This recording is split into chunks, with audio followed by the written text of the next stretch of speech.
Only concept.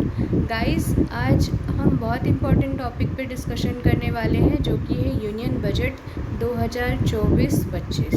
2024-25 का union budget सभी competitive examination के लिए बहुत ज़्यादा इम्पॉर्टेंट है। यूनियन बजट आपको UPSC, state PSC, banking, SSC और अदर गवर्नमेंट एग्जामिनेशन में आने वाले जितने भी करंट अफेयर से रिलेटेड क्वेश्चन हैं उसको क्रैक करने में मदद करेंगे।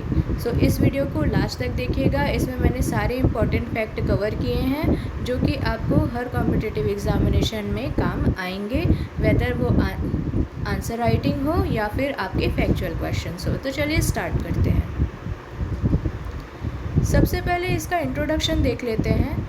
इस बजट में टोटल एक्सपेंडिचर या टोटल व्यय है 48.21 लाख करोड़, दैट इज़ 48.21 लाख करोड़ रुपए का कुल व्यय बजट 2024-25 में है।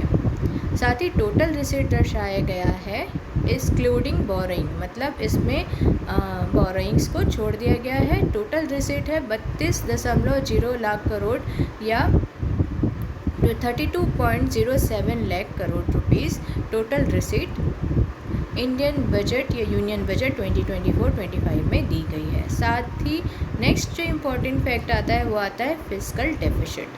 फिस्कल डेफिसिट को हिंदी में कहते हैं राजकोषीय घाटा, जो कि हमारे total GDP gross domestic product का 4.9% है। याद रखिएगा, 4.9% फिस्कल डेफिसिट या राजकोषीय घाटा है अकॉर्डिंग टू बजट 2024-25। अब बात करते हैं नेट टैक्स रिसीट की। नेट टैक्स रिसीट है 25.83 लाख करोड़ रुपीज़, 25.83 लाख करोड़ रुपए नेट टैक्स से जो आय होती है वो है। अब सबसे इम्पोर्टेंट कॉन्सेप्ट ये है कि इस बार के बजट का थीम क्या था। तो इस बार के बजट का थीम था विकसित Bharat, path to a developed India.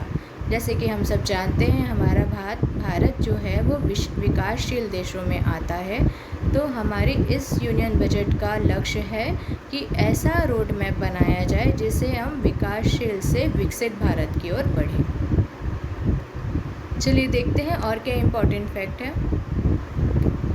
जैसे कि मैंने आपको बताया, थीम है इसका विकसित भारत का रोड मैप डेवलप करना। अब ये रोड मैप डेवलप तो कर दिया जाए तो इसके लिए कुछ मेजर ग्रुप्स को टारगेट करना पड़ेगा।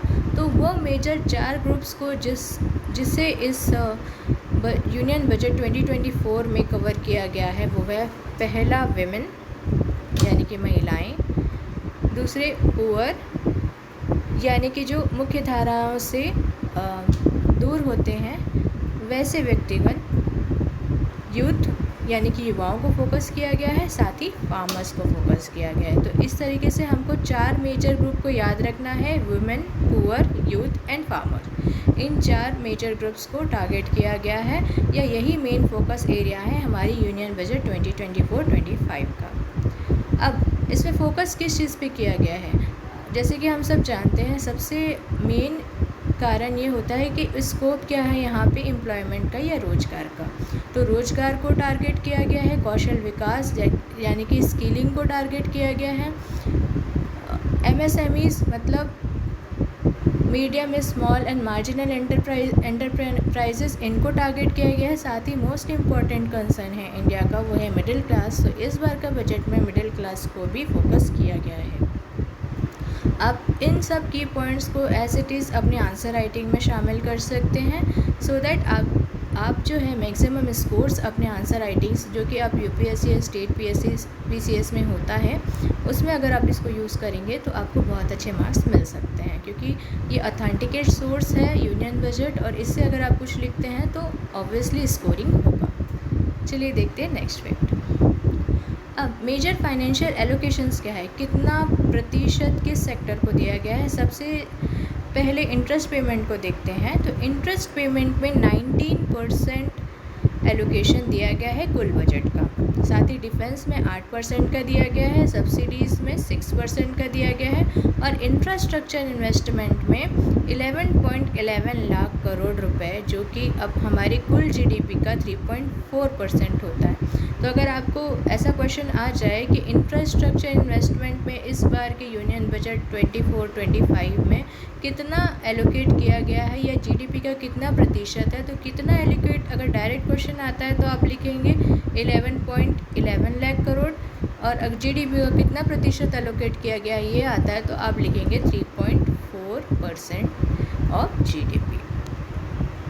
चलिए देखते हैं, अभी तो हमने देख लिया परसेंटेज वाइज, अब देखते हैं कितने कितने अमाउंट एलोकेट किए गए हैं। देखिए, जैसे कि मैंने आपको बताया था कि कुल बजट का 8% डिफेंस की ओर जाता है, तो डिफेंस में टोटल रुपीज़ जो है वो है 6.22 लाख करोड़, 6.22 लाख करोड़ रुपए डिफेंस में बजट में एलोकेट किया गया है। साथ ही रेलवेज़ में 2.78 लाख करोड़ रुपए एलोकेट किया गया है, एनर्जी सेक्टर में 1.51 लाख करोड़ रुपए एलोकेट किया गया है और एग्रीकल्चर में 1.51 लाख करोड़ एलोकेट किया गया है। याद रखिएगा ये जो फिगर्स है समटाइम्स जैसे कि व्यापम एक्सेट्रा एग्ज़ामिनेशन होते हैं, उन एग्ज़ामिनेशन में कई बार 6.21, 6.20, 6.03 इस टाइप का भी ट्रिकी क्वेश्चन आ जाते हैं। उस कंडीशन में आपको इसको बाय हार्ट याद करने की ज़रूरत होती है, क्योंकि इम्पॉर्टेंट 4 सेक्टर्स है, डिफेंस, रेलवेज़, एनर्जी, एग्रीकल्चर। तो इसको अगर आप याद रख लें तो बहुत अच्छा है। जैसे 6.22 इज़ अ स्मॉल फिगर, तो अब इसको याद रखेंगे तो ये आपके लिए ईजी हो जाता है, क्योंकि ये लैक में दिया हुआ है। ओके, तो चलिए देखते हैं नेक्स्ट। अब बात करते हैं एम्प्लॉयमेंट एंड स्किलिंग इनिशिएटिव के लिए। अब इसमें सबसे इम्पॉर्टेंट प्रावधान ये किया गया है कि एम्प्लॉयबिलिटी के लिए सबसे ज़्यादा ज़रूरी है कि आपको प्रैक्टिकल और ऑन फील्ड नॉलेज होना बहुत ज़रूरी है। तो इस ऑन फील्ड नॉलेज को प्रोवाइड करने के लिए इंटर्नशिप्स होती है, और इस इंटर्नशिप को ही प्रोवाइड किया जा रहा है गवर्नमेंट ऑफ इंडिया के द्वारा।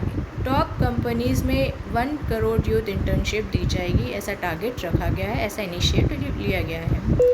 अब नए हायर्स हैं उनको इंसेंटिव दिए जाएंगे और वेज अप टू 15,000 मिलेगा। याद रखिएगा, जो भी नई हायरिंग आप कर रहे हैं उनका वेज अप टू 15,000 रहेगा और उनको इंसेंटिव्स भी मिलेंगे। अब ईपीएफओ का कंट्रीब्यूशन जो है गवर्नमेंट रीइंबर्समेंट में वो 3,000 पर मंथ तक होगा। ठीक है, ईपीएफओ में पर मंथ का 3,000 होगा, ऐसा भी इनिशिएटिव लिया गया है। गाइस, और भी इम्पॉर्टेंट फैक्ट्स एंड फिगर्स है जो मैं आपको शेयर करूँगी। So if you want me to make such videos, let me know in the comment section.